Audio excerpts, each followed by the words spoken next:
ইয়া রাব্বুল আলামিন, ইয়া রাহমাতুল লিল আলামিন, ইয়া রহিমুর রহমান, আপনার শাহী দরবারে আমরা কিছু না কিছু কোরআন পাঠ করেছি, কিছু না কিছু দুরূদ ও মিলাদ পাঠ করেছি। আপনি দয়া করে আপনার শাহী দরবারে এগুলা কবুল মঞ্জুর করে নিন। ইয়া রাব্বুল আলামিন, ইয়া রাহমাতুল লিল আলামিন, ইয়া রহিমুর রহমান, আপনার পরবর্তী যদি সৃষ্টি জগতে কোনো কিছু থাকে, আমাদের প্রিয় নবী, আমাদের দয়া নবী, আমাদের উম্মতের খানদারি নবী, আমাদের নূরের নবী হযরত আহমদ মুহাম্মদ মুস্তাফা সাল্লাল্লাহু আলাইহি ওয়াসাল্লামকে আপনি সর্বপ্রথম সৃষ্টি করেছেন। ইয়া রাব্বুল আলামিন, তারপর আপনি পৃথিবী সৃষ্টি করেছেন। পৃথিবী সাজানো গোছানোর জন্য হযরত আদম আলাইহিস সালাম হইতে শুরু করে মা হাওয়া পর্যন্ত, ঈসা নবী পর্যন্ত, আমাদের আদি পিতা ইব্রাহিম আলাইহিস সালাম পর্যন্ত আল্লাহ আপনি যত নবী রাসূল ওলি আফজাল গাউস কুতুব পীর পয়গম্বর 360 জন আউলিয়া সহ 4 তরিকের 4 ইমাম সহ সকলের রওজা মুবারকে আমাদের এই মিলাদের সওয়াবটুকু সালামটুকু আপনি দয়া করে তাদের রওজা মুবারকে পৌঁছে দেন।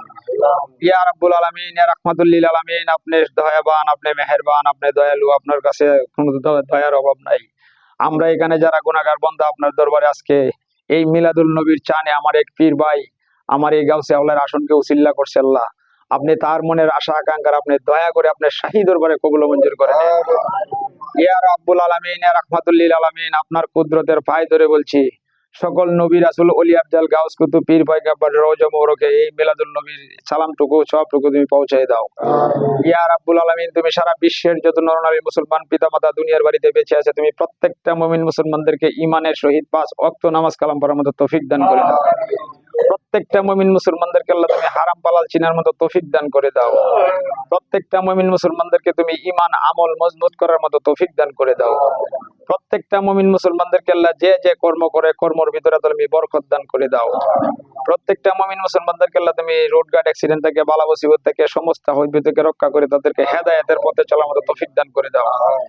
ইয়া রাব্বুল আলামিন, ইয়া রাহমাতুল লিল আলামিন, তুমি সারা বিশ্বের যত নরনারী মুসলমান পিতামাতা যারা কবর দেশে শায়িত আছে, তারা দুনিয়ার বাড়িতে থাকা অবস্থায় জানা অজানা, ইচ্ছা অনিচ্ছা, জাহিরি বাতিনি, কবিরা সবিরা, হাতের গুনাহ, পায়ের গুনাহ, মুখের গুনাহ, নফসের গুনাহ, জিন্দেগীর গুনাহ তাদেরকে মাফ করে তাদেরকে কবর দেশে যদি কোনো আযাবের ফেরেশতার হাতে বন্দী হয়ে থাকে তুমি তাদেরকে মাফ দিয়ে জান্নাতবাসী বানায় দাও।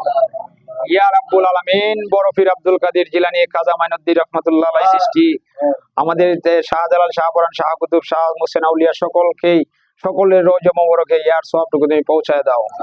ইয়া রাব্বুল আলামিন, তুমি পৃথিবীর বুকে যত ওলি আফজাল গাউস কুতুব পীর পয়গম্বর আছে সকলের রওজা মুবারকে সালামটুকু সওয়াবটুকু পৌঁছায় দাও। ইয়া রাব্বুল আলামিন, এই রবিউল আউয়াল, এই যে মিলাদুন নবীর যে চাঁদ, এই চাঁদের ভিতরে সকল মুমিন মুসলমানদেরকে আল্লাহ তুমি মিলাদুন নবী পালন করার মতো তুমি তৌফিক দান করে দাও। ইয়া রাব্বুল আলামিন, এখানে আমার সাথে আমার মতো গুনাহগার বান্দার সাথে সাথে যারা যারা হাত তুলেছে প্রত্যেকটা মানুষের একটা না একটা মনে দুঃখ নিয়া তোমার এই শাহী দরবারে হাত তুলন করেছে রাব্বুল আলামিন। তুমি প্রত্যেকটা ভাইদেরকে আল্লাহ তুমি যার যে মনের ব্যথার থেকে তুমি বাচ্চাদেরকে বঞ্চিত হওয়ার মতো তুমি তৌফিক দান করে দাও। যার যে মনের আশা আকাঙ্ক্ষা তুমি তোমার শাহী দরবারে কবুল মঞ্জুর করে নাও। এখানে যারা যারা হাত তুলেছে, কারো মা নাই, কারো বাবা নাই, কারো দাদা নাই, কারো দাদি নাই, প্রত্যেকটা মানুষের প্রিয়জন যারা কবর দেশে চলে গেছে